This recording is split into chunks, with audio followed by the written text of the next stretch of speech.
நிறைய வச்சுட்டு பாரு. இந்த அடிதடி ரத்தம் எதுவும் என்ன விட்டு போல. சம்மர் வந்தாச்சு. What's your plan for this holiday? எங்க கிட்ட விட்டுருங்க, நாங்க பாத்துக்கிறோம். GT Holidays. GT Holidays, South India's #1 travel brand. ஆத நேயர்களுக்கு வணக்கம். ஜம்மு காஷ்மீர் பஹல்காம் பகுதியில் கடந்த மாதம் 22ஆம் தேதி சுற்றுலாவுக்கு வந்த அப்பாவி மக்கள் மீது பயங்கரவாதிகள் நடத்திய துப்பாக்கி சூட்டில் 26 பேர் பரிதாபமாக உயிரிழந்தாங்க. நாடு முழுவதும் பெரும் அதிர்ச்சி ஏற்படுத்தி இந்த சம்பவத்தை தொடர்ந்து இந்தியா பல்வேறு அதிரடி நடவடிக்கைகளை உடனடியாக எடுத்துச்சு. அதாவது விசாவில் இந்தியாவுக்கு வந்த பாகிஸ்தானியர்கள் உடனடியாக வெளியேறணும், சிந்து நதிநீர் ஒப்பந்தம் ரத்து, தூதர்களுக்கு கெடுபிடி என அடுத்தடுத்து உத்தரவுகளை பிறப்பித்தது.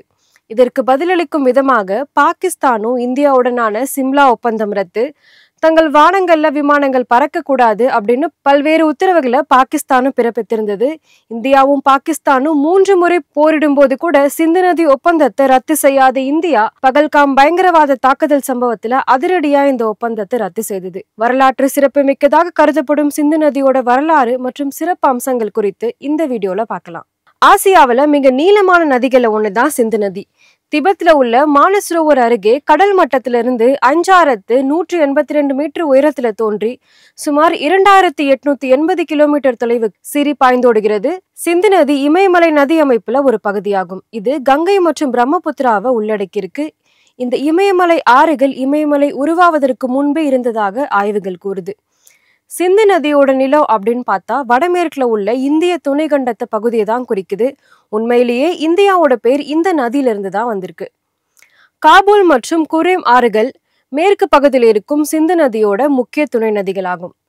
கிழக்கிலிருந்து வரும் இந்திய முக்கிய துணை நதிகள் ஜீலம், செனாப், ரவி, பியாஸ் மற்றும் சட்லஜ் ஆறுகள். இந்த நதிகள் எல்லாமே வற்றாத ஜீவ நதியா ஆண்டு முழுவதுமே பாய்ந்தோடுது. கிட்டத்தட்ட 11,65,000 சதுர கிலோமீட்டர் வடிகால் பரப்பளவை கொண்ட சிந்து நதி உலகத்துல 50 பெரிய ஆறுகள்ல ஒன்றான இது பாயும்போது சராசரியா ஆண்டுக்கு சுமார் 243 கிலோமீட்டர் நீரோட்டத்தை கொண்டிருக்கு. லடாக் ஜான்ஸ்கர் நதி மற்றும் சமவெளியின் பஞ்சாத் நதி ஆகியவை இதோட இடது கரை துணை நதிகள். சிந்து நதி வரலாற்றிலேயே ரொம்ப முக்கியத்துவம் வாய்ந்திருக்கு. இது கிமு 3300ஆம் ஆண்டுல பழமையான நாகரிகங்கள ஒன்றான சிந்து சமவெளி நாகரிகத்தோட பிறப்பிடும்.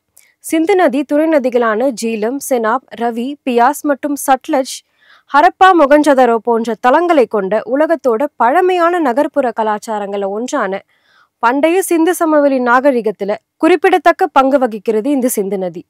சிந்து நதி இந்தியாவில் 780 கிலோமீட்டர் தொலைவிலும் பாகிஸ்தான்ல 2170 கிலோமீட்டர் தொலைவிலேயே ஓடி அரபிக்கடலை கலக்குது. இது தவிர சிந்து நதியில 5 கிளை நதிகளும் சங்கமிக்குது.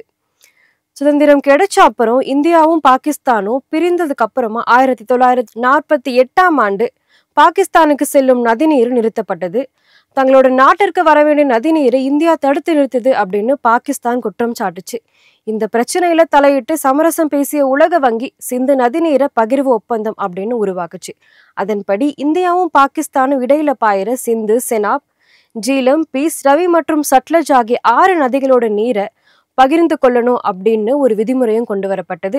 இந்த சமரச பேச்சுவார்த்தை 1960ஆம் ஆண்டு முடிந்து அப்போது இந்திய பிரதமராக இருந்த ஜவஹர்லால் நேருவும் பாகிஸ்தான் அதிபர் அயூப் கானும் 2 பேரும் சேர்ந்துதான் கையெழுத்திட்டாங்க.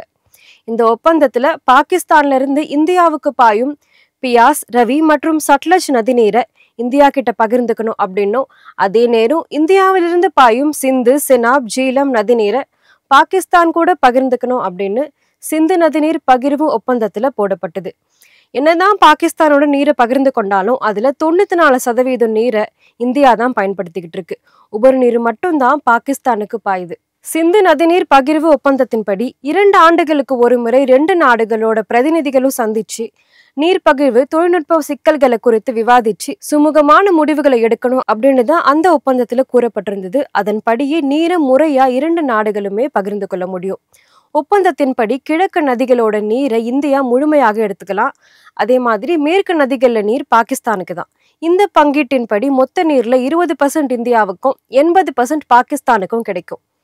மேலும் இந்திய பகுதிகளில் ஓடுகிற மேற்கு நதிகள்ல புனல் நிலையங்கள் அமைக்கவும், நீர்வழி போக்குவரத்தை மேற்கொள்ளவும், குடிநீர் திட்டங்கள் அமைக்கவும், மேல்மடையில இருக்கிற இந்தியாவுக்கு அனுமதி இருக்கு.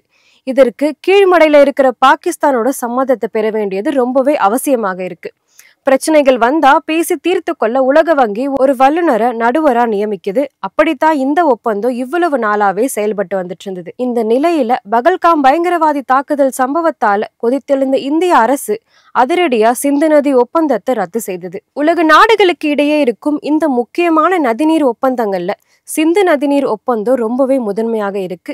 பகை கொண்டு 2 நாடுகளுக்கிடையே 60 ஆண்டுகளுக்கு மேலாக அமல்ல இருந்த இந்த ஒப்பந்தம் தான் தற்போது இந்தியாவால நிறுத்தி வைக்கப்பட்டிருக்கு. இதனால உலகத்திலேயே மிகவும் தண்ணீர் பற்றாக்குறை உள்ள நாடுகள ஒன்றான பாகிஸ்தான் பரிதவிக்கும் நிலைக்கு தள்ளப்பட்டிருக்கு. இந்தியாவோட இந்த அதிரடி முடிவால கார்கில் அருகே சிந்து நதி மற்றும் அதன் பிரதான கிளை நதியான ஜன்ஸ்கர் ஆகியவை ரொம்பவே வறண்டிருக்கு. பாகிஸ்தானோட பஞ்சாப் மாகாணத்தின சியால்கோட் அருகே செனாப் நதியின் குறுக்கே கட்டப்பட்டுள்ள மராலா அணையும் ஒரே வாரத்துல வறண்டு போனது. இந்த ஒப்பந்த ரத்துனால பாகிஸ்தானை சேர்ந்த கோடிக்கணக்கான மக்கள் பாதிக்கப்பட இருக்காங்க. பஞ்சாப் மற்றும் சிந்து பிராந்தியங்கள்ல செய்யப்படும் விவசாயத்திற்கு 80% நீர் ஆதாரம் இந்த நதிகள்ல இருந்து தான் கிடைக்குது. விவசாயத்துல தொடங்கி குடிநீர் வரைக்கும் நீர் சம்பந்தமான எல்லாமே ரொம்பவே பயங்கரமா பாதிக்கப்பட போகுது. பாகிஸ்தான்ல ஏற்கனவே நிலத்தடி நீர் குறைபாடு, விவசாய நிலங்களோட உப்புத்தன்மை, நீர் பஞ்சம் அப்படின்னு தலைவிரித்து ஆடிக்கிட்டு இருக்கு. இந்த நேரத்துல இந்த நதிகளோட நீர் நிறுத்தப்படுவதனால பாகிஸ்தானுக்கு இது ஒரு பெரும் அடியா விழும் அப்படின்னு கூறப்படுது. இந்த சூழல்ல சிந்து நதி ஒப்பந்தத்தை நிறுத்தி வச்சிருக்கும் மத்திய அரசு சிந்து நதியின் மீது 2 நீர்த்தேக்கங்களை கட்டுவதற்கு திட்டமிட்டு இருப்பதா India.com தளம் செய்தி வெளியிட்டுள்ளது. சிந்து நதியோட பெரும்பாலான தண்ணீரை இந்தியாவை சேகரித்து பயன்படுத்த இந்த நீர்த்தேக்கங்கள் வழிவகை செய்யும் அப்படின்னு கூறப்படுது. இந்த 2 நீர்த்தேக்கங்களுமே கட்டி முடிக்கப்பட்டு விட்டா சிந்து நதி நீரோட போக்கை இந்தியா எளிதா கட்டுப்படுத்த முடியும் அப்படின்னு சொல்லப்படுது. சிந்து நதி நீர் பகிர்வு ஒப்பந்தத்திலிருந்து பாகிஸ்தானால தனிப்பட்ட முறையில விலக முடியாது. ஆனா இந்தியாவுக்கு இதுல தனிப்பட்ட சில காரணங்களுக்காக விலக அனுமதி அளிக்கும் வகையில தான் சில விதிகள் சாதகமா சொல்லப்படுது. இதற்கு அப்போது ஒப்பந்தம் கையெழுத்தாகும் போதே பாகிஸ்தான் பலத்த எதிர்ப்பை தெரிவிச்சாலும் சில நிர்பந்தங்களால அது ஏற்றுக்கொண்டதாகவும் கூறப்படுது. சிந்து நதி நீர் ஒப்பந்தத்தை ரத்து செய்த இந்தியாவுக்கு பதிலடி கொடுக்கும் வகையில அங்க பாயும் பிரம்மபுத்திரா நதியை நிறுத்துமாறு சீனாவிற்கு பாகிஸ்தான் கோரிக்கை விடுத்திருக்கு. ஒருவேளை சீனா பிரம்மபுத்திரா நதியை நிறுத்தினா அது பயங்கரவாதமா பார்க்கப்படாது. ஏன் அப்படின்னா சிந்து நதி நீர் ஒப்பந்தம் போல எந்த விதமான ஒப்பந்தமுமே கிடையாது. எனவே சீனா அதனோட எரிசக்தி திட்டங்கள் அல்லது புவிசார் அரசியல் செல்வாக்கிற்கான விருப்பத்தை காரணமாகவே அது இருக்கும் என்பதனால பாகிஸ்தானோட கோரிக்கையை சீனா ஏற்க வாய்ப்பில்லை அப்படின்னு தான் சொல்லப்படுது. ஏற்கனவே பொருளாதார நெருக்கடி, மழை பொழிவு குறைவு ஆகியவற்றால விவசாய பொருட்கள் உற்பத்தி குறைவு ஆகிய சிக்கல்ல சிக்கியிருக்கும் பாகிஸ்தானுக்கு இந்த சிந்து நதிநீர் ஒப்பந்தம் ரத்து செய்யப்பட்டது ஒரு புதிய நெருக்கடி ஏற்படுத்தியிருக்கு. இருந்தாலும் கூட இந்தியாவோட இந்த முடிவுக்கு எதிராக பாகிஸ்தான் சர்வதேச அமைப்புகளோட உதவியை நாடலாம் அப்படின்னும் தெரிய வருது. இன்னொரு வீடியோவில் உங்களை சந்திக்கிறேன். அதுவரை நான் பிரீத்தி பாபு.